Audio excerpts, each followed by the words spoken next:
You're telling me kids don't know how to read nowadays? Say what? That's crazy.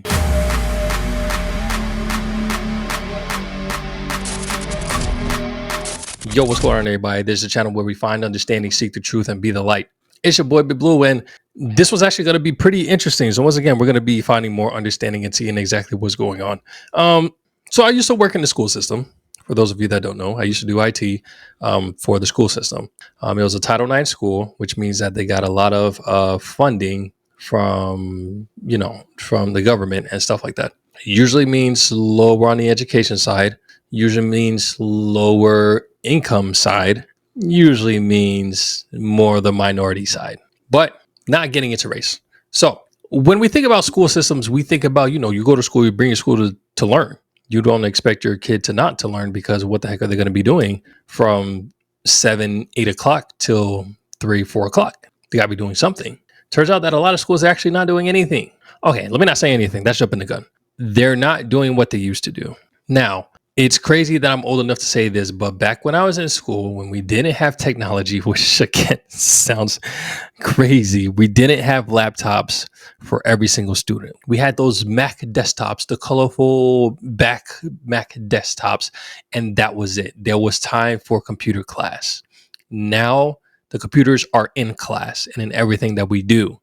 We didn't have laptops even up until high school. This was back in 2010 when I graduated high school. Now, 10, 15 years late. Oh my God. Sheesh.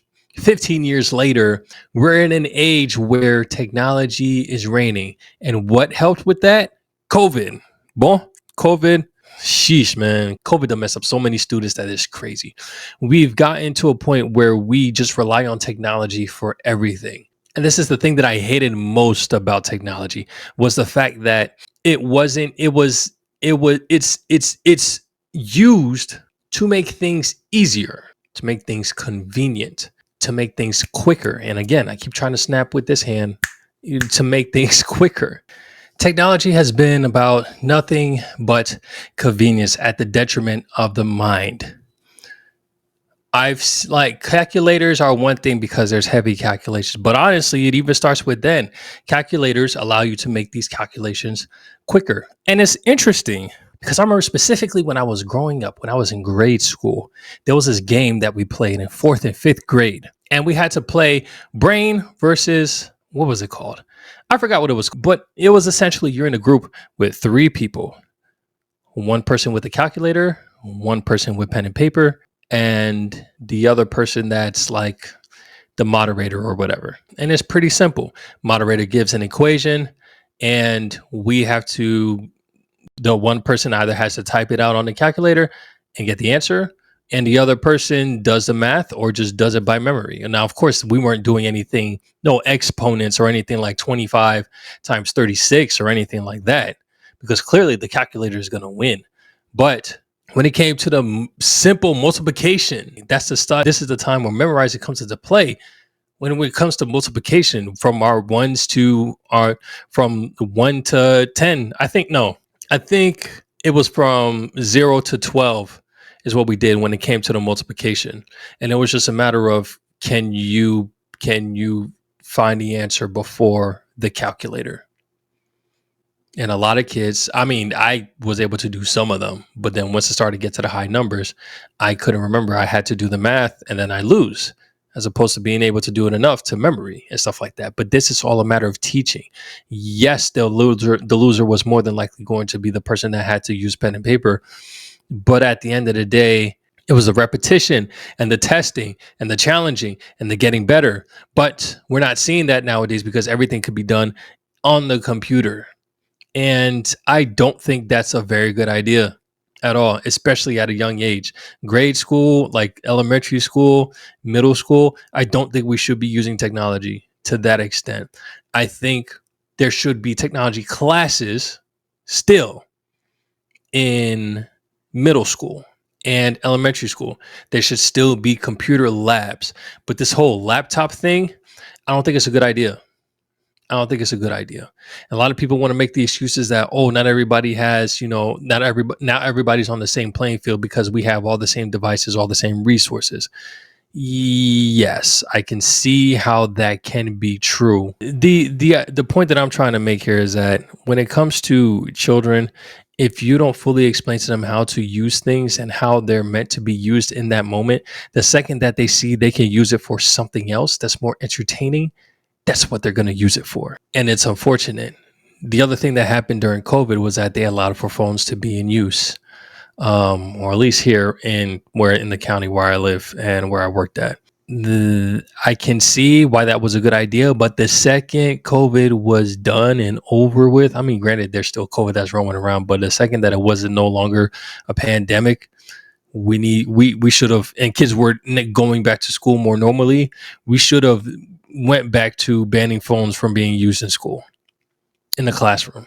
The second that your phone is on, you would get your phone taken away. And this is the thing that I don't like about parents nowadays, is because parents, I don't know what is up their butt or what happened in their past, but they just automatically assume that whatever happened in the classroom, if there's something that was going on with their kid, what did the teacher do to upset my kid? It makes no sense, and I hate it. But this is the world that we live in right now, which is one of the reasons why a lot of teachers are leaving, because they no longer have the assistance of the parents. But now the parents are now fighting alongside with the students against the teachers. And it's almost getting to a point where the principals are now siding with the parents just to prevent the parent from leaving, because that also takes away from the government funding. Y'all, there's so much into this, but this is aside from the point. The point of this video is that kids do not know how to read. And it's unfortunate. Grade school kids do not know how to read. They don't know how to critically think. They don't know how to express their minds. Why? Because of technology. All of these kids just sit on technology and just have stuff said to them. They don't have to read and actually use their brains. They can just sit idly and things just come in. Then they come in one ear and out the other ear, unless they get one of those key terms that reaches their ear. And then they're just like, oh, okay, I'll listen. But then everything else, you can't do that when you're reading, unless you're just skimming through. But then that's practically the same thing. But essentially, let's go ahead and see what this teacher has to say about this whole situation. Let's dig into it. A former English teacher going viral after posting a raw and unfiltered farewell video as she leaves the classroom behind after just 3 years. Listen. I'm surprised she lasted 3 years, because honestly, there were teachers after COVID, or like 2 years before I left the school system. Majority of the new teachers left and said, I don't know why I chose teaching. They didn't say that specifically, but they regretted going the teacher route. Let's keep going. A lot of these kids don't know how to read because they have had things read to them, or they can click a button and have something read out loud to them. I just don't think these kids even care. They don't care about making a difference in the world. They don't care about how to have a resume. They don't care how to write a resume. They don't care how to write a cover letter, because ChatGPT will just do it for them. And I think that we need to cut off technology from these kids, probably until they go to college. How y'all feel about that? College, you think that's too late? Y'all put in the comment section below if you think that allowing kids to use technology in school in college is too late, or if it needs to be sooner. Hannah is a former teacher, and she joins us now. She posted that video. More than 1 million people have seen it, Hannah, probably more by the time we're on this morning. Why did you post that video? So I taught for 3 years, as I said in my video. I wasn't always a teacher. I actually started my career in digital marketing. So I've been in the digital world for about 5 years now, or since I've graduated. And throughout the 3 years, I've taught digital arts classes and I've taught an English class. And I would say that in all of my teaching experience, technology has posed quite a challenge. And with AI becoming so accessible to children nowadays, especially teaching in an English or Core 4 classroom, it's been especially challenging kind of to have the kids comprehend and critical think and think for themselves on certain things. Yeah. So on my way out, I wanted to kind of raise awareness and just let people know how AI and technology is affecting their children these days. Right. I know, coming from a mother who taught for 33 years, my sister's a teacher in South Carolina, the challenges that y'all 33 is actually kind of crazy. 33? What? She does not look that old. deal with. This is even before AI was a thing. I'm sure it's even more challenging now. And clearly, your opinion is, yes, it is. You're a high school teacher. I'm sure your students loved you. We hate to see someone leave education because of problems within the classroom. Give me some examples of what the students are saying to you.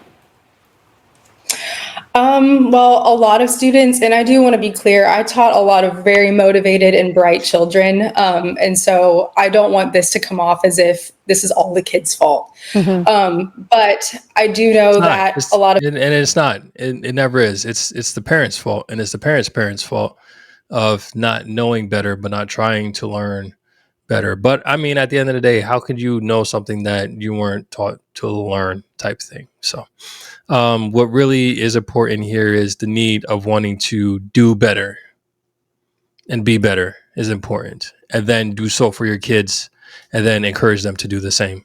Let's keep going. times in my English classroom, I would ask them to write down a short response or just 5 sentences to answer a question. And a lot of times it would be about 2.5 sentences, and they would say, well, I can't think of anything else to say, or, well, why do I have to answer in complete sentences? Like, you get the point from what I'm saying. And just Okay, that's just outrageous.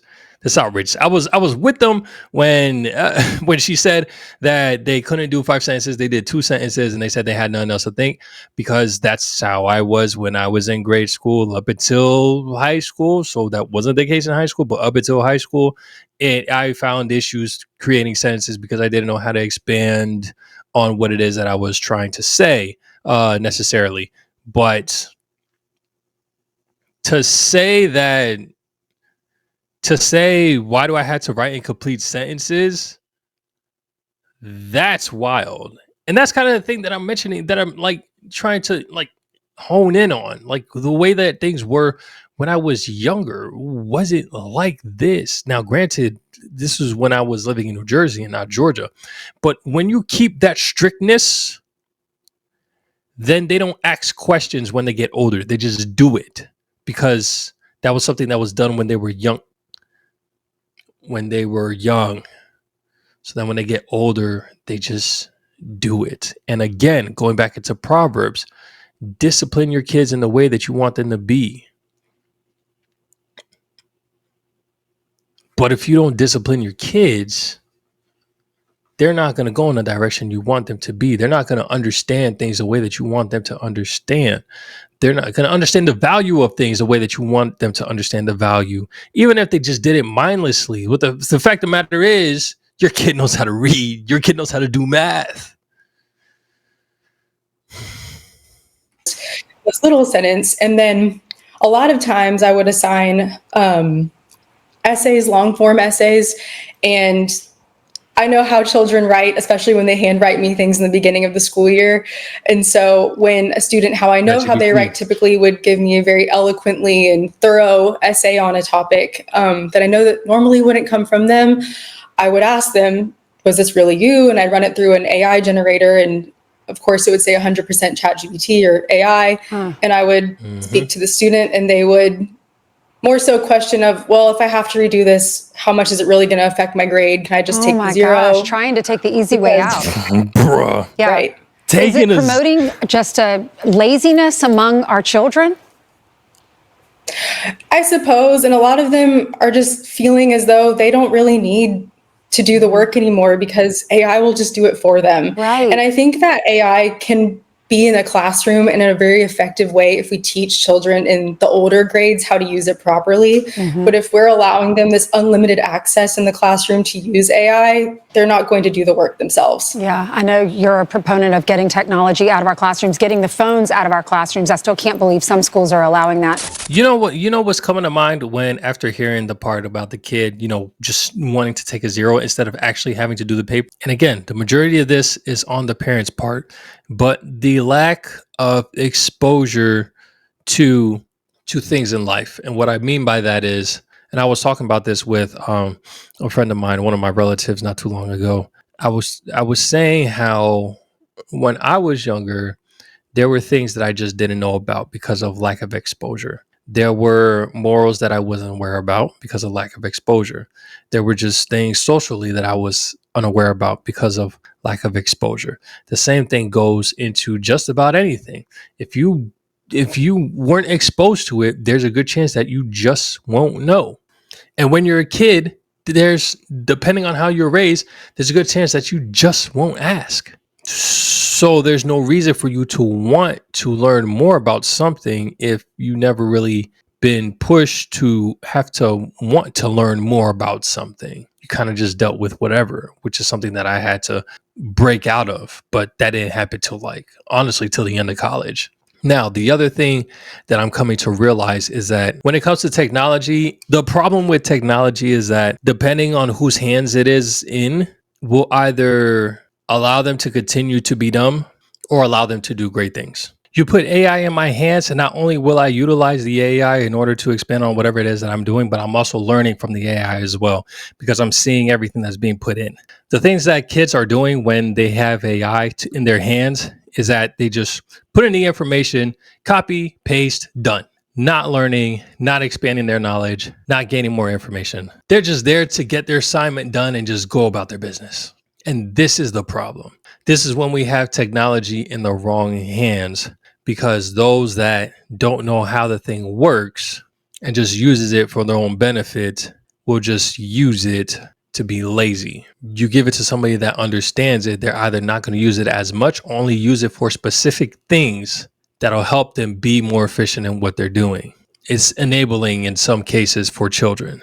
I don't think that kids should have technology in schools. I think the methods, when it comes to testing, okay, sure. If we're doing like a computer class, okay, sure. But it's like everything is just becoming digital, and this seems to be the new wave of teaching. The problem with that is, and especially in the county in which I grew up, I've seen the kids becoming dumber and dumber, for lack of a better term. See my English, my lack of knowledge. Anyways, they're becoming dumber, not smarter. So technology isn't doing what everybody thought technology was going to do. Therefore, I think we need to switch things up to where we have less of the technology in the schools and go back to having the constant math problems, having the constant readings, and the constant, helping them expand on their mind and being able to critical think and all that stuff. We need to expand on those skill sets so that they can actually be of some substance when they graduate from high school. They don't necessarily have to go to college. They just need to know the basics. How are you going to have a job when you don't even know how to read? What job are you going to get where you don't know how to read and write and do math? You're just going to get a basic job that's eventually at some point going to get replaced by AI. But these kids don't understand that's the importance. It's up to the parents to teach them these type of things. And like she was saying, kids just not caring about, having a good resume or doing, I understand I didn't know much about resumes until I got to college, but that was just the high school. That's kind of just a high school mindset.